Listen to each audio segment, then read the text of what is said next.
And your name is? Larry Rosen. This is a continuation of a previous interview from the Silver Bridge. Now we're going to talk about the events of the 1960s and early 70s. Campus unrest, the Vietnam War period. You were involved in that in Rio Grande, were you not? Yes, I was. Give us a brief synopsis of what the 60s were like at Rio Grande. Well, it changed dramatically in 1968.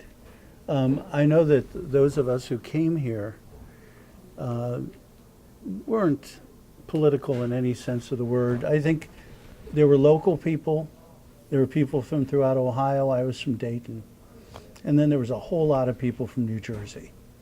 And a lot of the guys were coming to avoid Vietnam. The draft. But they weren't political about it. They just didn't want to be drafted and go to Vietnam. And there was, and among the New Jersey, it was just in a few areas of New Jersey, a lot of Italians. The word spread that this was a place you could go, be accepted, and get away from the draft. Is that what they said? Yeah, for New Jersey, yes, it was. Or a place that you would be, yeah, I think it was just popular word of mouth within certain communities. People from there could talk much more about that. But, so that's who was here. There are about 900 or so students, I'm not sure. And, but the college had some very unique things going for it. It had a core group of professors who were amazing. Probably as good as anywhere, very bright, and would really challenge students to think. And these professors would be, there was a speech and drama professor named Ron Berger. Ron, who is known by to everybody as Berger, was very activist in many, many things, including issues around the Vietnam War and other things on campus. Another professor was a guy named Eugene Newman. He was a sociology professor, probably an out-and-out leftist, socialist, but was very open to other points of view and would challenge people to consider their thoughts. There was a geography professor named Bill, his last name was Petrie.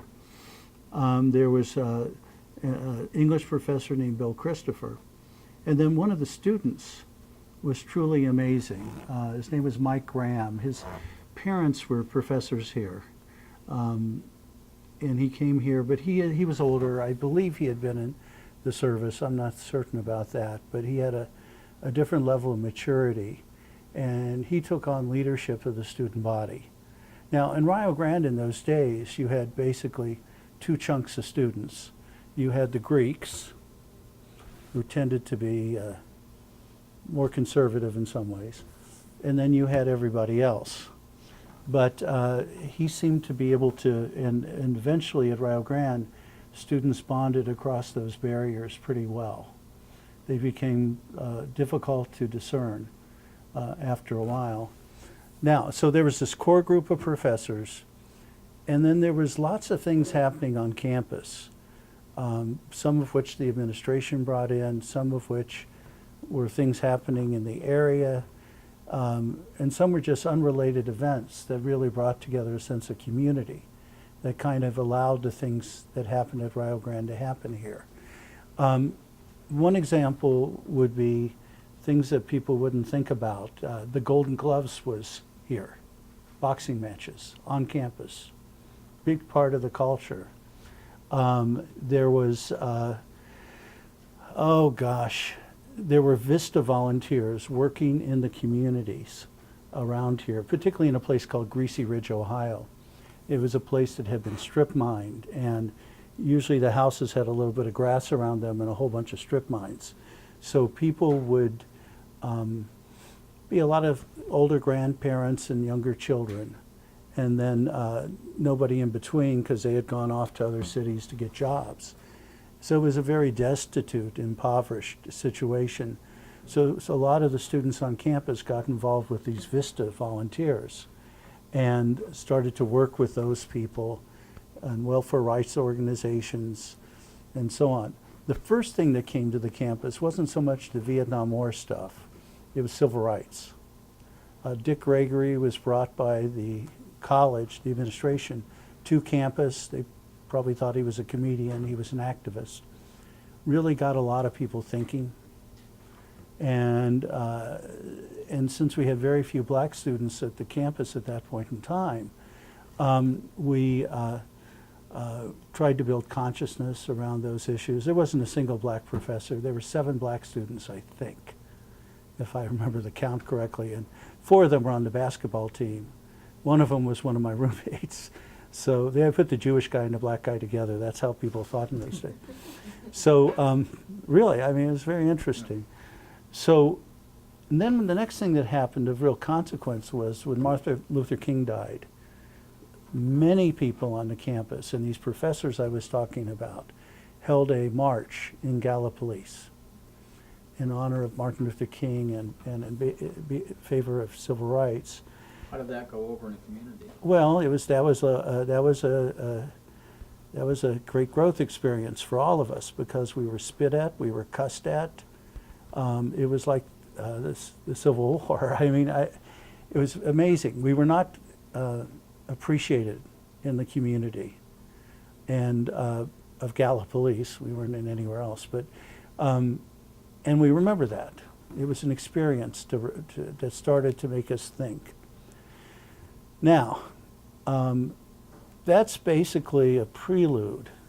That happened during 1967-68 school year. It's a prelude to what really happens in 68-69, which was a pivotal year, I think, for many of us living on this campus. It changed at least my life, and I think many of my fellow students' lives forever.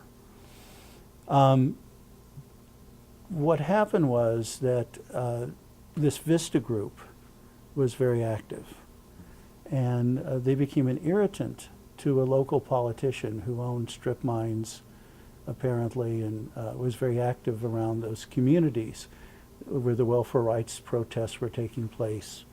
And his name was Oakley Collins. He was a state legislator from this area. The rumor was he was on the college's board of trustees. I don't know if he ever was or not. But in any event, he was very unhappy with the students. And because the students couldn't organize under many different names when they tried into a group on campus, they picked the one name that the campus had to accept, the Young Democrats, and organized under that name. And which made some sense because at the time, one of the students' father was very much of an activist in the Democratic Party, and one of the major benefactors of the college was Holzer, who was also a Democrat, I believe, at the time. So it wasn't bad to be a Democrat so much here at Rio Grande. But so they put that group together. Now, there was pressure put, and I don't know the entire story, and I'm putting on tape, so I can't give you the details. But I was told, and my understanding is that the pressure was to get these students to stop being an irritant to Oakley Collins, therefore get at them through their advisor, which was a man named William Christopher. So I think the president here, whose office was right upstairs at the time, in this building, went ahead and found an excuse to fire this professor. Now, he fired the professor. I mean, he non-renewed him. He couldn't fire him by contract, but because he did nothing technically wrong. So he non-renewed him, but he had to find an excuse. So the excuse he used was that he considered the professor, Bill Christopher, to be immature. And the evidence of that was he was once seen eating a cupcake at a student judiciary meeting. All true. That part I know is true. There were other issues on campus about protecting the rights of students and some scholarship issues, particularly, again, related to African American students at the time. But the real issue, I think, was this Vista business at the time. But that's the context, that's the background. So they notified Christopher that he was non-renewed on Valentine's Day, and that became known as the Valentine's Day Massacre.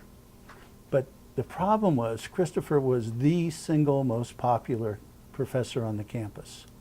The students loved him. Not only was he a good professor, he was the kind of professor that changed their lives. Plus, there were other professors, you know, as I mentioned, you know, Palmer, Petrie, Newman, Ron Berger, who had been there the previous year, who shared those views, were very supportive of this guy, and of course Michael Graham, who I mentioned. So, so there was a campaign put together to save Bill Christopher's job.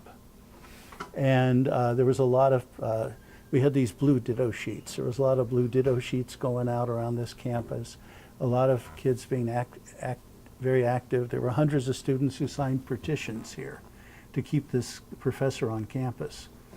Ultimately, though, it was frustrating. We weren't getting too far. So one day, 3 of us went down to try to get some publicity. So we went down to Antioch College, also Wright State University, where they had a guest speaker, Abby Hoffman. So after Hoffman gave his public speech, we went up to him and talked to him and told him our story. And he said, "What, do you want me to come?" Come? "Yeah, I can be there tomorrow. You want me to come to Rio Grande? If you put together the meeting, I'll come." Well, he came. It was simple as that. Well, And how did he get here? Did you bring him yourself? Did he... Jeff Geis, Steve Travanovich, and I got him and brought him here. Okay. Yep. So What was the drive down like? he slept the whole time. That's what I could tell you. So, or Ron Berger, it's hard for me to remember the ride down so much. I can remember the ride back to the airport with him that I'll tell you about in a minute. I know much more about that because I was driving myself.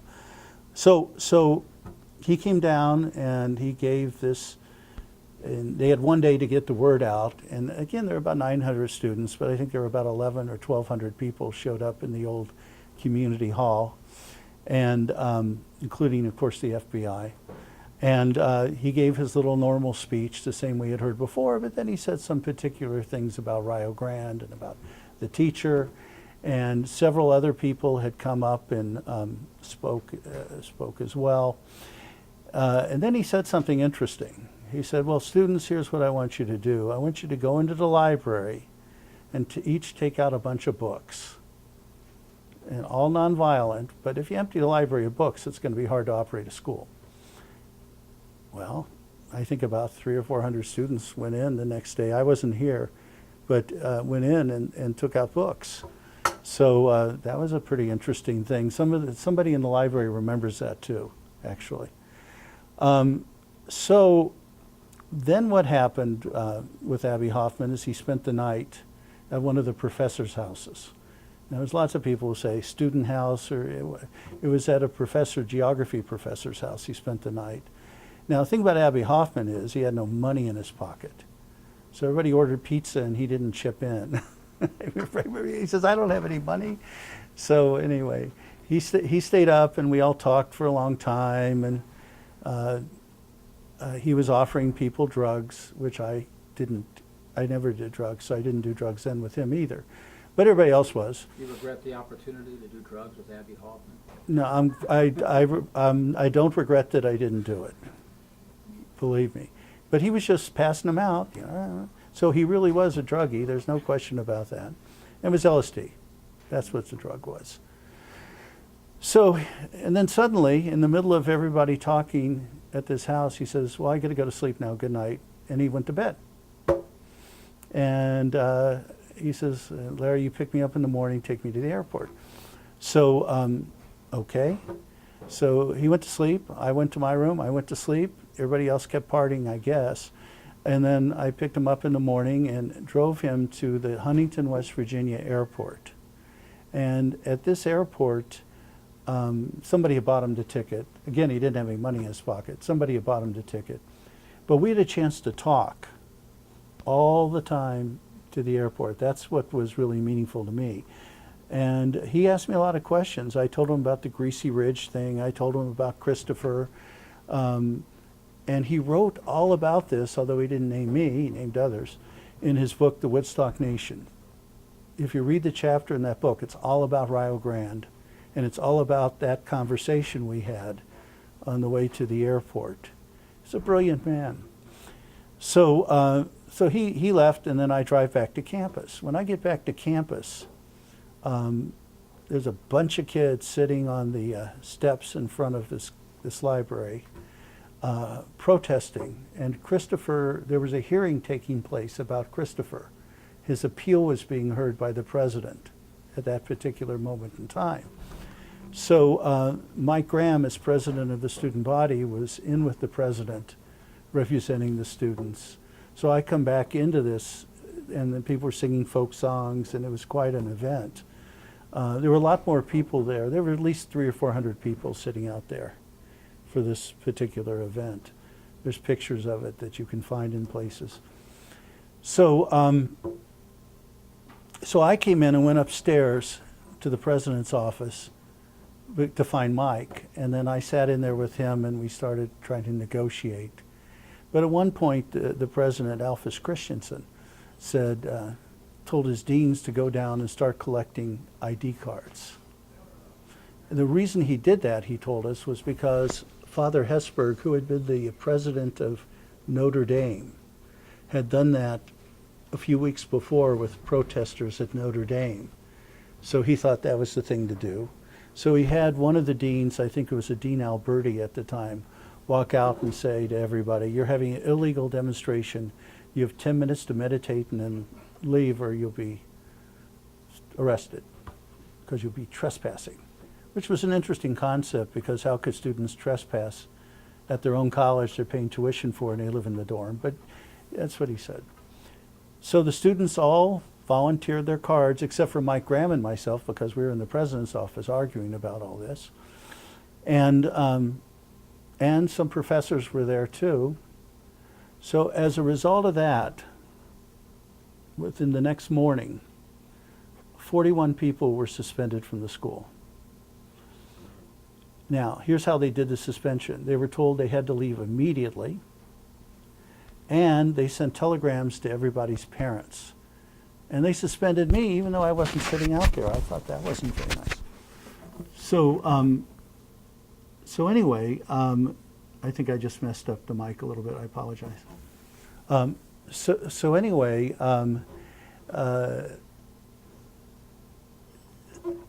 you were suspended. I was suspended along with everybody else. Professors were suspended as well, but a few of them objective. Steve Travanovich, Ron Berger, a few others. Now I want to go back to the civil rights thing for a second.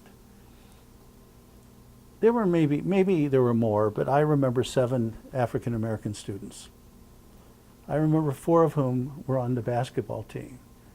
I remember 2 of them getting hit by the sheriff's car when the sheriff came to arrest the people, to take him to jail for having this illegal trespassing demonstration.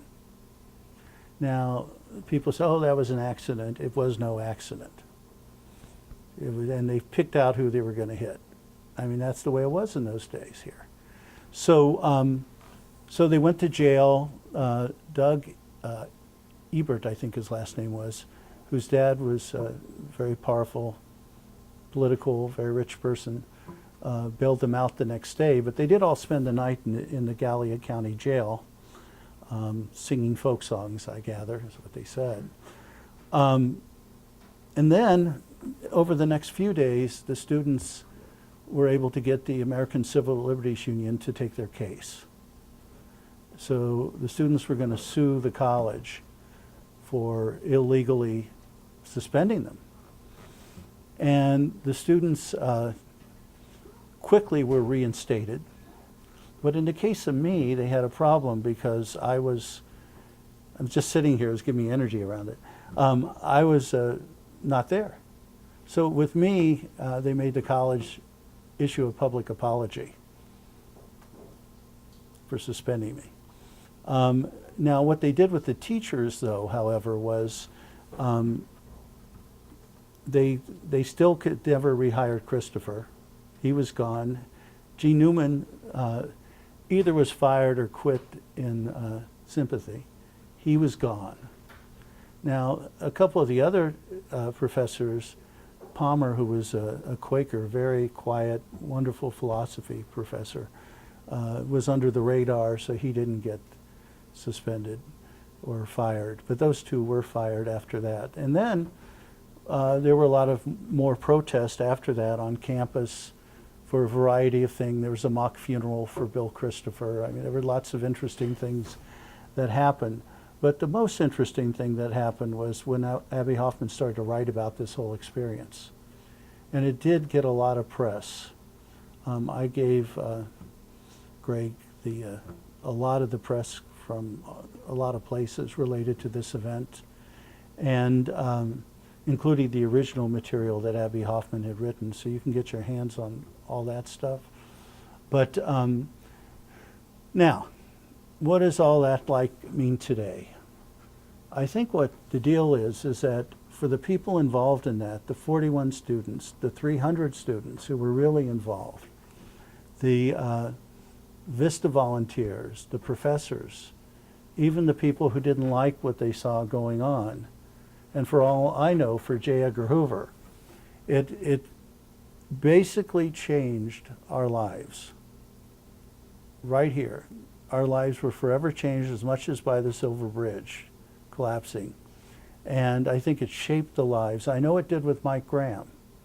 Mike became a civil rights attorney in Connecticut until he died in an accident in the 1990s.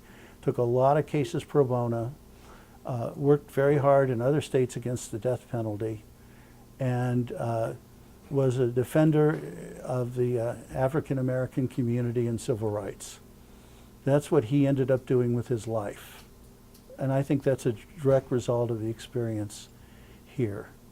I think Steve Travanovich, the one and only hippie of the whole school at the time, went on, as I understand it, to be a very successful business person, but he's very much does a lot of philanthropy. Now, he's kind of a Bill Gates type guy, from what I've been told. Ron Berger, the previous professor who was there and who was arrested, went on to be to teach at a college, Bluefield College in West Virginia, for many, many years, and has always been very active politically since then. And then he happened to move to the town I live in by chance, so I see him every so often in DeLand, Florida. I think that gives you a sense of the times. Now, at the same time, the world was changing. But what was unique about Rio Grande is that everything came together here that was happening all over the country, but it came together here in such a profound way that it changed all of us. And I don't know that it changed the college that much, because the college has changed, becoming a community college, and done a lot of other things since. But it did motivate something that happened here. Several years ago, the University of Dayton created a master's program in education here at Rio Grande. And the people who led that effort were a guy named Ed Gay and Ellis Joseph. But I was also working at UD, and I would help put all that together. So it was my way. I never said anything to anyone, but I think Ray Mantura might be the only one that knows about it. But that was a way to make a contribution back to this place. And my guess is any of us would, despite the fact that the college suspended us. But the college had the people here that transformed our lives. So it was really, and that goes, and the African American students who were here, despite being a minority, I think would say that the main thing. The two people I remember the best would be Bob Mabry, who might be involved somehow in the alumni groups or something here. He played for the NBA for a little while. He was a great player from Dayton, where I'm from. And then another guy also from Dayton, Tony Bass. These were, the basketball team at the time at Rio Grande was almost as good as it was with Bevo Francis in this very same year. And it was because of those guys. It was that good. They were, and you know, when you get somebody going to the NBA, even for a little while, that's still pretty, from a little school like this, that's even better than Bevo did. So, and they were affected, even though they were the basketball team, by all of this. So any questions? The anti-war protests. Yes. Okay. How was the reaction to what you were doing received in the community? Well, the anti-war protests generally happened just here in Rio Grande. And when things happened in Rio Grande, it was so small, the community was college. So there wasn't much negativity to it, nor was there much publicity to it. It was just something we as students were doing. It's when we ventured into Gallipolis, didn't go to Jackson very much.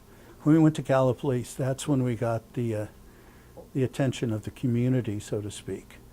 And the community was never happy with us. After the Abby Hoffman incident, students were harassed in town, whether or not they were part of this. If they were Rio Grande students, they were harassed. There was this bar called the Grand, which was where all the students used to go. They weren't allowed in there anymore. Remember, students could drink when they were 18 then, different law. But students weren't allowed in there anymore. Right after these events happened, some townspeople grabbed pets that belonged to students, put cherry bombs in them and blew them up. True. Shots were fired at people's tires by local townspeople. And I guess my favorite example was somebody wrote a letter to the editor of the Gallipolis newspaper, and my memory's a little foggy on this. I don't think it was an editorial, but I remember it happened because the letter said something to the effect that all the commie Jew hippies like Larry Rosen and Mike Graham ought to go back to Russia and Israel where they belong, which got me to thinking, so I went to Israel for a year. But the editor of the Gallipolis newspaper, his son was one heck of a ping pong player. And you know the scene, there's two scenes in Forrest Gump that relate to this. But one of the scenes was that ping pong team that went to China. Well, that was actually a kid from Gallipolis that went to China on that ping pong team and opened up China. And then the other scene for Forrest Gump is the guy with the American flag shirt on. Well, that was Abby Hoffman. So Rio Grande has two scenes in Forrest Gump, which probably people wouldn't realize. It's kind of interesting to think about. Did you have any more connection with the FBI? Did you ever get your FBI file? Do you have a file with the FBI as a consequence of this? I don't know. They didn't pick up on my name. I've read the files on Abby Hoffman, and they were here, no question. They were spying, and they were reporting to J. Edgar Hoover, whatever they were finding Abby Hoffman was doing, because that was his big thing, to go after political radicals. But I've never run into, I mean, if they search the newspaper articles, my name is all over them. So if they did that, I'm sure there is a file on me. There might be more of a file on me for Israel, when I went to Israel, than for Rio Grande. But because at Israel, we had a big protest where we took over the American embassy when the kids were killed at Kent State. And I think that got me my FBI file, or my CIA file. But I've never asked for it. It doesn't matter. I've done things that I might do differently, but I've never regretted anything, and I've learned a lot from it. And it's made me who I am today, and it's allowed me to have, you know, a lifetime career where I've done a lot of stuff to help people, and kind of that has been most of my life. So. Now, soldiers were considered patriotic going to Vietnam. Do you believe your protest was equally as patriotic? Oh, without question. I mean, I felt it was. We were very patriotic. We loved the United States, and we wanted it to live up with what we thought were its core values. And we didn't hate the soldiers at all. Matter of fact, most of the marches later against the war in Vietnam involved veterans. Almost all of them did. I mean, not here at Rio Grande, but later on when there were marches that I was involved in, all veterans were part of everything. The John Kerry type veterans. And that's why there's such an open sore. Vietnam is an open sore for my generation today. And it's, depending on what side of the fence you are, it's still providing energy for a lot of the political challenges we have today. As recently as the Veterans Rally a few days ago, that's been advertised, where people are still fighting the Vietnam War. And yet the Vietnamese love Americans now. It's kind of interesting. But I think all the pieces, the Vietnam War, civil rights, welfare rights, environmental issues, all of them came together here at Rio Grande. That's what's so interesting about it, I think. Well, Larry, we thank you very much for your time and appreciate you taking the opportunity to talk to us about the Silver Bridge and the Abby Hoffman experience in Rio Grande. Thank you.